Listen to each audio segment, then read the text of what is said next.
तुम्हारी सारी लालसाओं का परित्याग करने के लिए। वर्तमान जगत खाने पीने का जगत है। आहार पर पूरी दुनिया टूट पड़ी है। कभी कभी निष्पक्ष भावों से देखें तो ऐसा लगता है कि हम साइबेरिया के जंगल से अथवा कहीं भूखमरी से आए हैं। ऐसा लगता है कि शायद कल खाने को नहीं मिलेगा, इसलिए आज दौड़ लगी है, टूट पड़ा है पूरा जमाना। जहां देखो वहां सबसे अधिक खाने पीने के स्टॉल हैं, होटलें हैं, रेस्टोरेंट हैं, यानी भोजनालय हैं, भोजनशालाएं हैं, और लगभग उतनी ही या उससे थोड़ी अधिक या उसके बराबर अस्पताल हैं, हॉस्पिटल हैं। सीधे ही होटल से ट्रांसफर होता है हॉस्पिटल की तरफ। गलत खाओ, उसका भुगतान करो, बस बिल देते जाओ, पैसे खाली करते जाओ। घर खाना अब कम लोगों को पसंद है, बाहर खाना सबको अच्छा लगता है। शुद्ध खाना कम पसंद है, अशुद्ध खाना सब खाने लग गए हैं। अभक्ष खाना हो, अनंतकाय खानी हो, अशुद्ध खाना हो, जीव जंतु वाला खाना हो, सचित खाना हो, गंदा सड़ा हुआ खाना हो, सबको मंजूर है, सब खाते हैं। क्योंकि पकने के बाद में लटें भी टेस्टी लगेगी, क्या मस्त है। और हमको तो टेस्ट के लिए ही जीना है, हमको आत्मा के लिए जीना कहा है, हमको आत्मा की चिंता करनी कहा है। परभव की फिक्र किसको है? पुण्य और पाप की भेद रेखाएं खाली प्रवचन में की जाती है, जीवन आचरण में कितने लोग इसके लिए सावधान हैं? तो जागृति, छना हुआ पानी, समय पर सब संवारना, देख करके, जान समझ करके, आंखें खोल करके फिर तैयार करना, कम से कम हिंसा हो, अधिक से अधिक जीव दया का परिपालन हो, ऐसी जागृति तो होती नहीं। बाथरूम कितना भी स्वच्छ हो, उससे भी बदतर अगर वो जगह हो तो क्या होगा? मेरे गुरु महाराज आचार्य पद्मसागर सुरेश्वर जी महाराज साहब एक बार मेहमानों के साथ कोलकाता एक होटल में खाना खाने के लिए गए। 1937 में लगभग दीक्षा हुई, उसके पहले की यह बात है, यानी आजादी के पहले की बात है। मेहमान सब बैठे थे, ये भी बैठे थे। चूंकि वो परिचित का होटल था, खड़े हुए, टहल के आए। कांच के उस तरफ सब अलग अलग किचन के अंदर लोग काम कर रहे हैं। वो कलकत्ता की गर्मी, धनाधन पसीना बहता जा रहा है, उसी से पहुंचता जा रहा है, बीड़ी भी फूंकता जा रहा है, वापस करता भी जा रहा है। गुरु महाराज बोले, इतने में जोर से छींक आई, सब विटामिन प्रोटीन उसमें है। उसी कपड़े से उसने साफ भी कर लिया और वापस बनाना शुरू।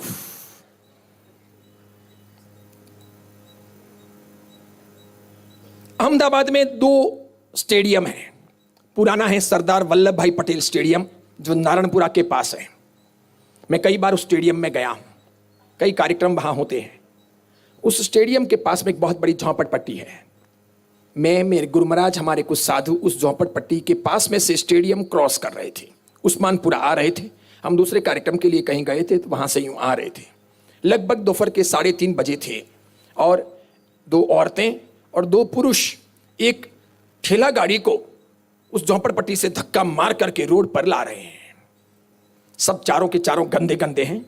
ऐसा लगता है जैसे 15 दिन भी इन लोगों को स्नान करने को नहीं मिली है, इस प्रकार गंदे हैं। कपड़े भी इतने गंदे हैं। उस आदमी के तो बदन पर बनीन भी नहीं है, सिर्फ लुंगी पहनी हुई है। ये सब किया। जैसे ही रोड के ऊपर वो लारी चढ़ गई, ठीक है, हाथ लारी चढ़ गई, उसमें से एक औरत ने अपना हाथ हटाया, फटाफट भागती हुई गई, शर्ट पैंट लेकर के आई। रोड के ऊपर ही उसने लुंगी निकाली, फटाफट जींस पैंट पहना, फटाफट टी शर्ट पहना। जैसे ही उसने टी शर्ट पहना और जींस पैंट पहना, मैं और मेरे साधु उसको पहचान गए। ओहो, ये तो ये है। कौन? कि उस्मानपुरा मंदिर के सामने ये पानी पूरी लेकर के जो खड़ा रहता है, वो यही है। रहता कहां है? झोंपड़पट्टी में। कपड़े कैसे, क्या बनाता होगा, कैसा करता होगा, लेकिन इसकी चिंता नहीं है। मस्त फूली हुई, मसालेदार, एक कुप्पा अंदर आए, मस्त है, दीजिए आपको, दूसरी दो, तीसरी दो, खाते जाओ। और उसके बाद में उन महान आत्माओं को जब कभी यहां इच्छा करने संदिस भगवान इरिया वही हम परिक्रमामी इच्छम इच्छामी परिक्रम करते हुए देखता हूं, या कभी मंदिर में, कोई उपाश्रय में, स्थानक में देखता हूं, तो मुझे लगता है हम क्या साधना कर रहे हैं। हम तपस्या में भी इस मामले में बहुत पीछे रह गए हैं। हम तपस्या करेंगे तो ब्यासने की चिंता होगी, पढ़ने की चिंता होगी, तिलक की चिंता होगी, बहुमान की चिंता होगी, आहार की चिंता होगी। पारने के 2 दिन के बाद में ही हमको इडलीन, मेंदू बड़ेन, दौसेन, पानीपुरीन, भेलपुरीन, पाव भाजीन सब याद आने लगेंगे। संवत्सरी पूरी हुई नहीं और तुरंत हमारे दिमाग में आएगा कि बाहर खाना खाने जाना है सब परिवार। वे लोग ईमानदारी पूर्वक, मां बाप की कसम है, हाथ खड़े करो, जो संवत्सरी के बाद में भी चौमासा एंड हो, पूरा हो, वहां तक बाहर का नहीं खाते, वो हाथ खड़े करो।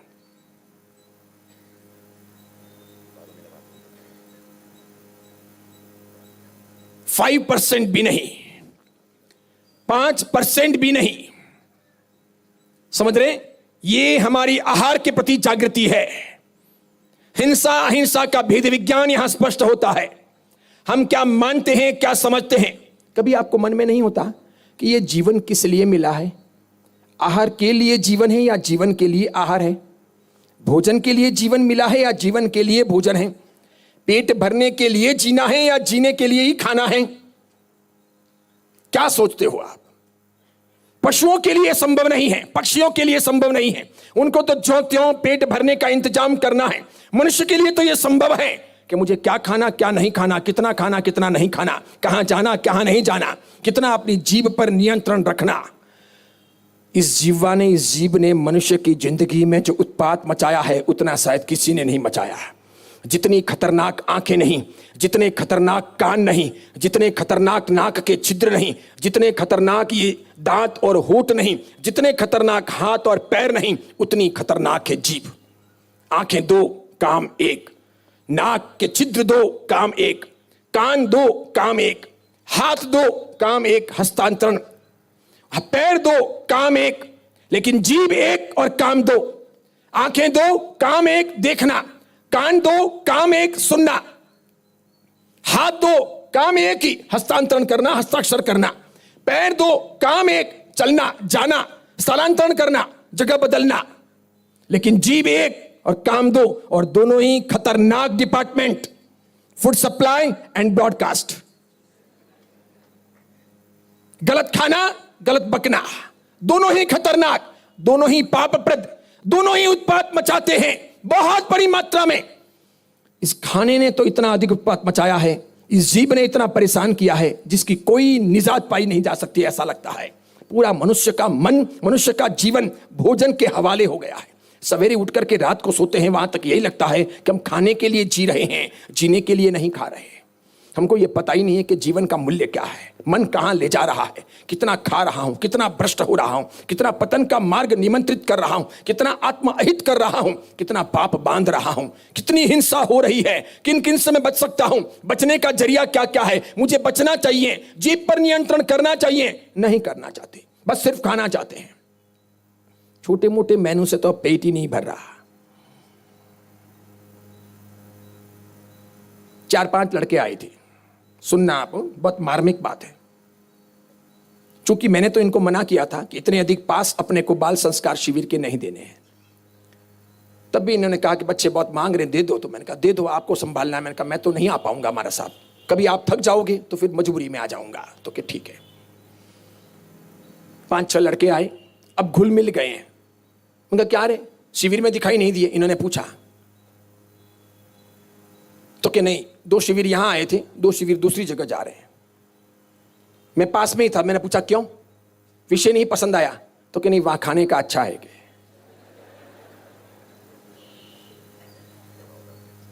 और प्रभावना भी अच्छी है। मैंने इनसे कहा, मैंने कहा पूरा समाज इस ट्रैक पर चला जाएगा। इस समाज में लोगों को सुधारना, और लोगों से भी ज्यादा, बच्चों से भी ज्यादा मम्मियों को सुधारना बहुत जरूरी है। बहुत मुश्किल होगा ये कि हम यही देखते हैं। अभी चेन्नई से सब लोग आए थे, बोल रहे थे हमारे वहां इस बार प्रभावना का अच्छा बोलबाला है, बहुत जोरदार। जैसे ही आप एंट्री करो तो आपको कूपन मिल रहे हैं, जैसे आप एंट्री करो आपको कूपन मिल रहे हैं। रोज लगभग 50, 60, 70, 80, 90 या कभी कभी 100 कूपन दिए जाते हैं। प्रवचन पूरा हो जाने के बाद में कूपन की लॉटरी खुलेगी। किसी को थर्मस, किसी को 100 का, किसी को 200 का, किसी को 500 का अलग अलग सामान मिलेगा। वो सब स्टार्टिंग में दिया जाएगा। तो तुरंत आपको आना है और तुरंत कूपन लेना है। बड़ों को भी ये शौक लग गया, छोटों में भी यही चीज है। ईमानदारी से बताओ, दो जगह एक साथ में भोजन समारंभ हो, दो संघों में, दोनों संघों के आप सदस्य हो, मेनू आपको मालूम पड़ जाए तो आप कहां जाओगे?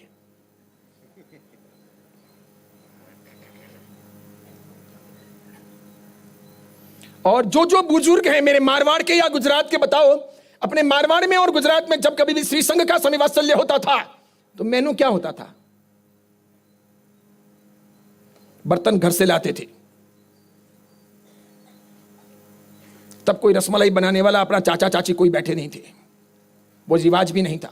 देसी मारवाड़ी रसोई बनती थी, नुक्ती होती थी, घेवर होते थे अथवा ठोर होते थे अथवा चूरमे के लड्डू होते थे, मोहन थाल होता था, बस कोई भी एक मिठाई होती थी, सूखी कोई सब्जी होती थी, दाल चावल होते थे, पूड़ी होती थी,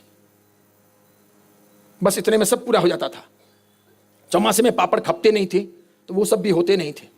ऐसे कितने ही समिवात्सल्य किए। आज भी गुजरात में तो बहुत जगह पर रिवाज है। क्या बनेगी? वाल की सब्जी बनेगी, बड़े वाल उसकी सब्जी बनेगी, मोहन थाल बनेगा, फरसान में फूल बड़ी बनेगी यानी नमकीन गांठिया जैसा, पूड़ी बनेगी, दाल चावल होंगे, बस यही मेनू होगा। इसमें भी पूरा संघ प्रेम पूर्वक खड़े रह करके जीमता है। साबरमती का नाम तो सुना होगा, जहां 22,500 लोग एक साथ में जीमते हैं। संघ समिवात्सल्य में 22,500 लोग एक साथ में जीमते हैं, तब भी इसी प्रकार ट्रेडिशनल।